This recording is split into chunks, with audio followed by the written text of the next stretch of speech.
इस वीडियो में IT Madras based data science quiz 2 mathematics 1 का वन शॉट एक्सप्लेनेशन होगा जो कि आपकी एग्जाम प्रिपरेशन में बहुत ज्यादा हेल्प करेगा और कॉन्सेप्ट्स भी क्लियर होंगे। तो चैनल को सब्सक्राइब कर लो and let's begin. Qualifier mathematics explained in one shot या India. Let's get started. Cardinality of set. तो cardinality of set is simply the number of items in a set. तो इसकी cardinality simply 3 हो जाएगी। Power set is basically the collection of all the subset of a set. तो ABC के जितने subset बनेंगे वो सब पावर सेट का पार्ट होंगे जो कि इधर है। और पावर सेट की कार्डिनैलिटी 2 की पावर n और n नंबर ऑफ एलिमेंट्स होता है। तो this is the formula. So the highlighted is the formula for the power set. तो फंक्शन सबको पता है क्या होता है। किसी भी एक x की वैल्यू जब y में कन्वर्ट हो जाती है तो उस मशीन को ही फंक्शन कह देते हैं जो कि कन्वर्ट कर रही है वैल्यू को। जो x का सेट होता है उसको डोमेन कहते हैं और जो y का सेट होता है उसको कोडोमेन कहते हैं। कोडोमेन की वैल्यूज को इमेज भी कह देते हैं। तो 1-to-1 फंक्शन वो होते हैं जिसमें हर डोमेन की वैल्यू की एक यूनिक इमेज होती है, यानी वाई सेट में एक यूनिक वैल्यू होती है। और कोडोमेन की कोई भी एक वैल्यू को डोमेन की 2 या उससे ज्यादा वैल्यू असाइन नहीं होती है, सिर्फ एक वैल्यू असाइन होती है। और ऑन टू फंक्शंस वो होते हैं जिसमें रेंज और कोडोमेन एक ही होती हैं। Range is basically the actual values जो y कंटेन करता है और codomain is all the possible values जो y कंटेन करता है। सो फॉर एग्जांपल इधर y एक सेट ऑफ रियल नंबर्स है, यानी रियल नंबर की कोई भी वैल्यू हो सकती है। तो y की कोडोमेन रियल नंबर्स है, लेकिन y की रेंज ये है 3 to 1। सो इधर रेंज बहुत लिमिटेड है और कोडोमेन बहुत ज्यादा बड़ी है और इक्वल नहीं है, तो ये वाला फंक्शन ऑन टू नहीं होगा। लेकिन अगर y की कोडोमेन भी 3 to 1 होती है और रेंज भी 3 to 1 होती तो ये फंक्शन ऑन टू हो जाता। बाइजेक्टिव फंक्शन वो होते हैं जो 1-1 भी होते हैं और ऑन टू भी होते हैं। सेक्शन फॉर्मूला यूज होता है कि जब हमें किसी लाइन पे पॉइंट के रेशियोज दे रखे होते हैं जिनकी मदद से हम पॉइंट के एक्चुअल कोऑर्डिनेट्स पता कर सकते हैं। सो फॉर एग्जांपल ए और बी के बीच में एक पॉइंट पी है और हमें ए पी और पी बी का रेशियो पता है जो कि एम और एन है। तो हम इसके थ्रू एक्स और वाई यानी कि जो पी के कोऑर्डिनेट्स होंगे वो पता कर लेंगे। और उसका फॉर्मूला ये होता है, इन अ वे क्रॉस मल्टीप्लाई हो जाते हैं, यानी कि एक्स कोऑर्डिनेट निकालने के लिए m x2 से मल्टीप्लाई हो जाएगा और n x1 से मल्टीप्लाई हो जाएगा और अपॉन में m प्लस n हो जाएगा। y कोऑर्डिनेट निकालने के लिए सिमिलरली m y2 से मल्टीप्लाई हो जाएगा और n y1 से मल्टीप्लाई हो जाएगा क्रॉस में, और अगेन m बाय n। इस फॉर्मूले को इंप्लीमेंट करने से p पॉइंट के कोऑर्डिनेट्स पता लग जाएंगे। अगर किसी ट्राइंगल के कोऑर्डिनेट्स दे रखे हैं तो उसका एरिया ऐसे निकालते हैं। तो area is basically 1/2 into the determinant of the coordinates, यानी कि ये formula 1/2 mod x1 into y2 minus y3 plus x2 into y3 minus y1 plus x3 into y1 minus y2। इधर ये नोटिस करना है कि x1 है, फिर y2 है, फिर y3 है, फिर वैसे ही क्लॉकवाइज चल रहा है कि x2 है, फिर y3 है, फिर y1 है, फिर x3 है, फिर y1 है, फिर y2 है। 1 2 3 2 3 1 3 1 2। ये आई होप सबको पता है कि जो स्लोप होता है वो बेसिकली tan थीटा होता है और theta is just the angle जो कि लाइन बनाती है विथ एक्स एक्सिस। अगर दो लाइन पैरेलल है तो उनके स्लोप इक्वल होंगे और अगर दो लाइन परपेंडिकुलर है तो फिर उनका स्लोप का प्रोडक्ट -1 होगा। अगर दो लाइंस इंटरसेक्ट करती हैं और वो बीच में एंगल थीटा बनाती हैं तो ये फॉर्मूला याद रखना है कि tan theta is equal to m2 minus m1 upon 1 plus m2 m1, और m2 m1 being the slope of respective lines. General equation of a line सबको पता है ax plus B Y plus equal to 0 होती है। अगर कोई line horizontal है तो y कांस्टेंट होगा, अगर वर्टिकल है तो x कांस्टेंट होगा। और ये चारों different ways of representing equation of a line होती है। सबसे पहले ये पॉइंट स्लोप फॉर्म, यानी कि केवल एक पॉइंट और स्लोप दे रखा है तो लाइन को ऐसे रिप्रेजेंट कर सकते हैं, y equal to m multiplied by x minus X nought और फिर बाहर y नॉट ऐड हो रहा है। 2 पॉइंट दे रखे हैं तो ये फॉर्मूला है y2 minus y1 upon x2 minus x1, ये स्लोप का फॉर्मूला होता है। इधर भी m स्लोप है। स्लोप इंटरसेप्ट फॉर्म, इंटरसेप्ट वो पॉइंट होता है जहां लाइन एक्सिस को कट करती है। तो y इंटरसेप्ट वो है जिधर लाइन y एक्सिस को कट कर रही है और x इंटरसेप्ट वो है जहां लाइन x एक्सिस को कट कर रही है। तो उसके अकॉर्डिंगली y इंटरसेप्ट होता है तो y is equal to M X plus C formula होता है, और x इंटरसेप्ट होता है तो y is equal to m into X minus D formula होता है। और at the end intercept form होती है x by a plus y by b, a and b being x and y intercept respectively. अगर हमें किसी point का distance निकालना है एक लाइन से तो ये फॉर्मूला यूज होता है। तो हमें x1 y1 पॉइंट के कोऑर्डिनेट्स दिए रहेंगे और लाइन की इक्वेशन दी रहेगी। हमें इन कोऑर्डिनेट्स को लाइन की इक्वेशन में पुट करना है, जैसा कि इधर न्यूमरेटर में करा है, और नीचे लाइन के दोनों कोएफिशिएंट को स्क्वायर करके ऐड करके उनका अंडर रूट कर देना है, तो फिर डिस्टेंस निकल आएगा। Similarly distance between two parallel lines निकालना है, तो उन दोनों लाइन की जो C1 और C2 की वैल्यू है उनको न्यूमरेटर में सब्ट्रैक्ट कर दो और डिनोमिनेटर सेम रहेगा a² + b² का अंडर रूट। अगला कॉन्सेप्ट है स्ट्रेट लाइन फिट, जो कि मशीन लर्निंग में बहुत ज़्यादा इंपॉर्टेंट होता है। इसमें हम स्क्वायर्ड सम एरर को कैलकुलेट करते हैं। इधर हमें एक लाइन की इक्वेशन दी रहेगी और कुछ सेट ऑफ पॉइंट्स दिए रहेंगे, और फिर हमें हर एक पॉइंट पे एक्स की वैल्यू को लाइन की इक्वेशन में पुट करना है, और फिर जो वैल्यू आएगी उसको उस कोऑर्डिनेट की वाई की वैल्यू से सब्सट्रैक्ट करके स्क्वायर कर देना है, और फिर इस सब का जो सम कर देंगे हम, तो स्क्वायर्ड सम एरर आ जाएगा, यही सिम फॉर्मूला इधर लिखा है। क्वाड्रेटिक फंक्शंस, तो क्वाड्रेटिक फंक्शंस की जनरल फॉर्म ये होती है ax² + bx + c। Slope of the function is basically the determinant of ax² + bx + c, जो कि 2ax + b होता है। और एक्सिस ऑफ सिमेट्री, यानी कि वो लाइन जो कि पैराबोला को आधे में काट दे, उस लाइन को एक्सिस ऑफ सिमेट्री कहते हैं। और parabola is the figure which the quadratic function makes. तो एक्सिस ऑफ सिमेट्री का ये फॉर्मूला होता है x = -b/2a, और solution of a quadratic function का ये फॉर्मूला होता है -b ± √b² - 4ac/2a, जिसको 9th में श्री धराचार्य फॉर्मूला भी कहते थे शायद। इधर ये पार्ट √b² - 4ac बहुत इंपॉर्टेंट हो, इसको डिस्क्रिमिनेंट भी कहते हैं। अगर डिस्क्रिमिनेंट 0 के इक्वल है, तो यानी कि जो रूट्स होंगे, roots are the solution of the quadratic function, वो रियल होंगे। अगर d > 0 है तो डिस्टिंक्ट रियल रूट्स होंगे, और अगर d < 0 है तो डिस्टिंक्ट इमेजिनरी रूट्स होंगे। वर्टेक्स फॉर्म भी होती है पैराबोला की, y = a × x - h² + k। h और k वर्टेक्स के कोऑर्डिनेट होते हैं, और वर्टेक्स जिसको नहीं पता है वो बेसिकली ये the bottom most point of the parabola vertex होता है। डिग्री ऑफ अ पॉलिनोमियल, यानी कि max power of a polynomial function, यानी कि एग्जांपल में ये पॉलिनोमियल दे रखा है, तो इधर 4x² × y², यानी कि इसकी पावर 4 है, जो कि सबसे ज़्यादा है, तो इस पॉलिनोमियल की डिग्री 4 हो जाएगी। आई होप सबको डिवीजन ऑफ अ पॉलिनोमियल आता है। अगर नहीं आता है तो मैं इधर एक्सप्लेन नहीं कर रहा हूँ, एक ट्यूटोरियल देख लो, बहुत वाइडली अवेलेबल होगा यूट्यूब पे। एक बार तुमने पॉलिनोमियल को फैक्टराइज कर लिया इस फॉर्म में, where p is the degree of the polynomial and x - a x - a2 इस वे में फैक्टराइज हो गए हैं पॉलिनोमियल।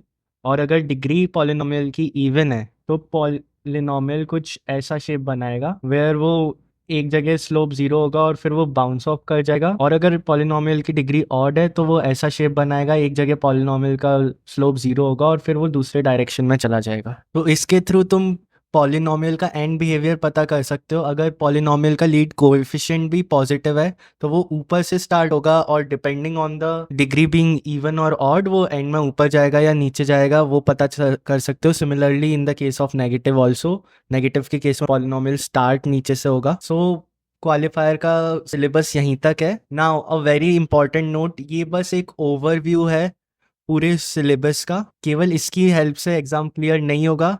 इसके बाद जो मैं प्रॉब्लम सॉल्विंग वीडियो डालूंगा प्रीवियस ईयर क्वेश्चंस की, उसको देखना बहुत ज़्यादा ज़रूरी है, तो इस चैनल को सब्सक्राइब कर लो उस वीडियो के लिए। So yeah I will see you there, till then bye. So mathematics for quiz 2 की प्रिपरेशन के लिए इस वीडियो में हम वीक 5 to वीक 8 तक का सिलेबस डिस्कस करेंगे। तो सबसे पहले स्टार्ट कर लेते हैं वीक 5 के कॉन्सेप्ट से। तो सबसे पहला कॉन्सेप्ट हमारे पास आ जाता है 1 एंड ऑनटू फंक्शंस का। तो फंक्शंस, जैसा कि मैंने क्वालिफायर 1 के सिलेबस में बताया था, कि they are basically like a machine जो कि इनपुट x को आउटपुट y में कन्वर्ट कर देते हैं। और अभी हम दो तरह के फंक्शंस डिस्कस करेंगे, 1 एंड ऑनटू। तो सबसे पहले 1 को देख लेते हैं। सो जो दूसरा वाला सर्कल है, it is the output circle, और अगर इस सर्कल के ईच आउटपुट का एक यूनिक इनपुट है, तो उसको हम 1-to-1 फंक्शन कह देते हैं। जैसा कि आप इसमें भी देख सकते हो कि हर आउटपुट का एक यूनिक इनपुट है। लेकिन अगर इसका ऑपोजिट हो जाता कि एक आउटपुट के एक से ज्यादा इनपुट हो जाते, यानी इसका भी, जैसा कि आप अब इस ग्राफ में देख सकते हो कि फर्स्ट और सेकंड का दोनों का आउटपुट फर्स्ट सर्कल से सेकंड सर्कल में फर्स्ट वाला ही है, यानी सेम है, तो ये many is to one function हो जाता है, यानी कि एक आउटपुट के मल्टीपल इनपुट हो सकते हैं। अब बात कर लेते हैं ऑन टू फंक्शंस की। तो पहला वाला फंक्शन है वो ऑन टू है, और दूसरा वाला फंक्शन ऑन टू नहीं है। ऐसा क्यों? क्योंकि ऑन टू फंक्शंस में जो कोडोमेन होती है, यानी जो दूसरा वाला सर्कल होता है, वो उसकी रेंज के बराबर होता है, यानी कि सब पे एरोज है, यानी सब items in the codomain has a input, तो हम कहते हैं कि codomain is equal to range, और ऐसे में ये फंक्शन ऑन टू हो जाता है। और सेकंड वाला जो फिगर है वो ऑन टू इस वजह से नहीं है क्योंकि इसमें ये जो 4 है वो कोडोमेन में तो है पर इससे कोई भी एरो कनेक्टेड नहीं है, यानी ये रेंज में नहीं है, तो ये ऑन टू फंक्शन नहीं होगा। अब बात कर लेते हैं कंपोजिट फंक्शंस की। कंपोजिट फंक्शंस वो होते हैं जिसमें हम दो फंक्शंस को कंबाइन कर देते हैं, यानी कोई फंक्शन एफ ऑफ एक्स का आउटपुट कोई फंक्शन जी ऑफ वाई का इनपुट हो जाता है। जैसा कि आप इधर देख सकते हो कि एफ ऑफ एक्स ने एक आउटपुट दिया और वो आउटपुट अब जी ऑफ वाई में चला जाएगा इधर, और फिर एज अ इनपुट, और फिर इसका जो कंबाइंड आउटपुट होगा वो इस कंपोजिट फंक्शन का आउटपुट होगा। और इसको हम जी ऑफ एफ ऑफ एक्स भी बोलते हैं, जिसको शॉर्ट फॉर्म में जी गॉफ एक्स लिख देते हैं। Next topic is inverse functions, and आप ग्राफ से भी देख सकते हो कि एक एफ ऑफ एक्स है एंड उसका inverse function F inverse X है, और ये कैसे y is equal to X पर एक मिरर इमेज बनाते हैं। So this is the visualisation of inverse function. और इधर कुछ क्राइटेरिया दे रखे हैं कि एफ इनवर्स की f की power -1 is inverse of f if and only if f की पावर -1 ऑफ एफ एक्स, ये एक कॉम्पोजिट फंक्शन है, इज इक्वल टू एक्स, तो ये इनवर्स फंक्शन हो जाता है। और y से वर्सा भी जो इधर है वो भी अगर ट्रू होता है तो ही ये इनवर्स फंक्शन होता है, इफ एंड ओनली इफ है। और f को एक 1-to-1 फंक्शन भी होना पड़ेगा।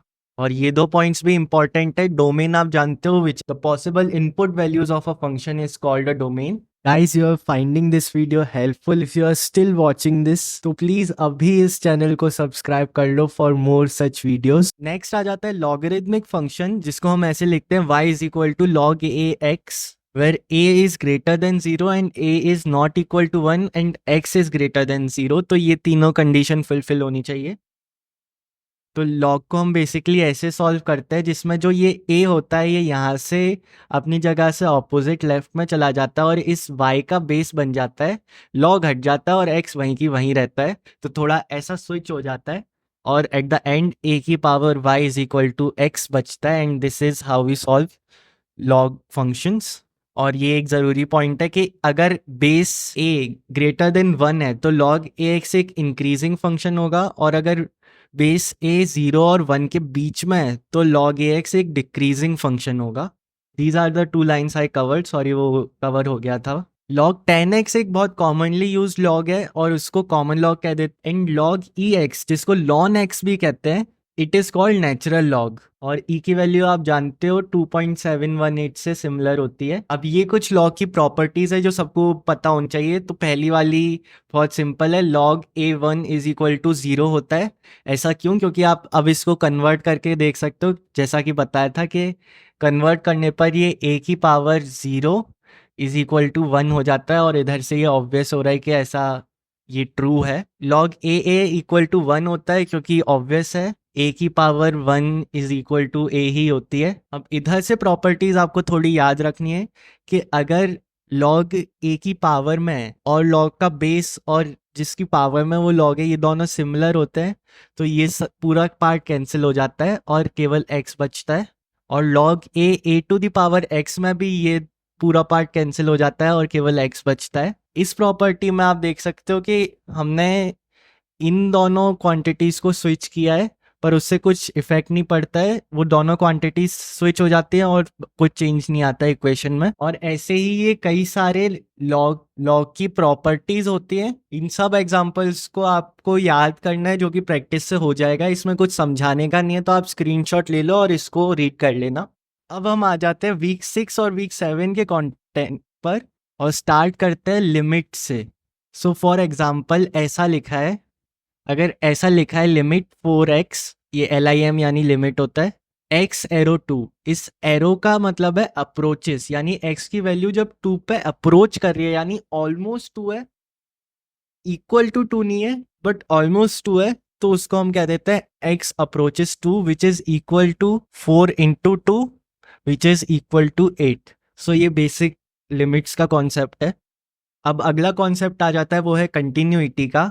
तो इधर दे रखा है a function is said to be continuous at a particular point if the following conditions are satisfied. First, F of A defined होना चाहिए, limit X approaches to A F of X exist करनी चाहिए, और फिर the last point के इधर इधर ध्यान देना है, X approaches to A plus X approaches to A minus, यानी एक्स की वैल्यू ए से थोड़ी सी ज़्यादा है और सेकंड केस में एक्स की वैल्यू ए से थोड़ी सी कम है, और वो इस केस में थोड़े से का मतलब बहुत ही मिनिस्क्यूल होता है, इन्फिनाइटेसिमली स्मॉल जब ऐसा होता है और ये तीनों वैल्यूज इक्वल होती है, यानी limit of x approaches to A plus f of x is equal to limit of x approaches to A minus f of x is equal to f of a. जब ये तीनों functions equal होते हैं तो हम कह देते हैं कि the function is continuous at point a. So अब हम बात कर लेते हैं आखिरी वीक के कॉन्सेप्ट्स की, जो कि है वीक 8, और सबसे पहला कॉन्सेप्ट आ जाता है डेरिवेटिव्स। तो डेरिवेटिव्स को हम एफ डैश एक्स भी लिखते हैं, और इसको सबसे पहले विजुअली समझ लेते हैं। तो एक ऐसा ये स्लोप ग्राफ है जिसमें ब्लू लाइन से आप फंक्शन को देख सकते हो, और फंक्शन को जो छू करके निकल जाती है लाइन उसको टेंजेंट बोलते हैं, और इस टेंजेंट का जो स्लोप होता है वही डेरिवेटिव होता है। इधर आप देख सकते हो कि फ्लैट लाइन है, यानी स्लोप जीरो है टेंजेंट का, तो इधर डेरिवेटिव भी जीरो होगा, और इस पॉइंट को ही हम क्रिटिकल पॉइंट कह देते हैं। सो जिधर स्लोप जीरो होता है उस पॉइंट को ही क्रिटिकल पॉइंट बोल देते हैं। तो ये है डेरिवेटिव का फॉर्मूला। डेरिवेटिव को dy बाई डी एक्स भी लिखा जाता है, और उसका फॉर्मूला कुछ इस प्रकार होता है कि D of x into x की पावर n है, तो इधर भी x है और इधर भी x है, तो फिर डायरेक्टली हम ऐसे कंप्यूट कर सकते हैं कि जो ये n की पावर है ये इधर आके मल्टीप्लाई हो जाती है, और n की जो अब पावर बचती है वो n की पावर -1 बचती है।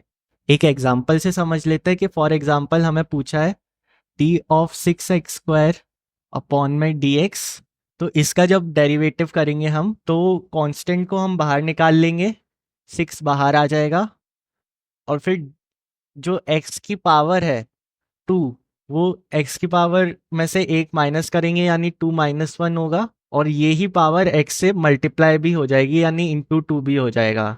तो एट द एंड ये जो आंसर आएगा इसका आएगा 2 और 6 मल्टीप्लाई हो जाएंगे तो 12, और x की पावर में से 2 में से एक घट गया तो x बचेगा केवल, तो इसका आंसर 12x हो जाएगा। कांस्टेंट का डेरिवेटिव जीरो होता है, और ये सारे डेरिवेटिव्स के इंपॉर्टेंट रूल होते हैं जिनको आप रीड कर लो, समझ लो। फॉर एग्जाम्पल जब होता है डेरिवेटिव्स का तो डायरेक्टली हम इंडिविजुअल का डेरिवेटिव कर देते हैं ब्रैकेट को ओपन करने के लिए। प्रोडक्ट रूल में क्या करते हैं कि अगर ब्रैकेट के अंदर दो फंक्शन है और उनका प्रोडक्ट हो रहा है तो पहले हम एक फंक्शन को एज इट इज रखेंगे और दूसरे फंक्शन का डेरिवेटिव कर देंगे, फिर प्लस कर देंगे, और फिर पहले वाले फंक्शन का डेरिवेटिव करके दूसरे वाले फंक्शन को एज इट इज रख के मल्टीप्लाई कर देंगे। एक बार आप रीड करोगे तो आपको समझ में आएगा। क्वेश्चन रूल और चेन रूल भी बहुत इंपॉर्टेंट होता है, तो इसका स्क्रीनशॉट ले लो और चेक कर लेना इसको।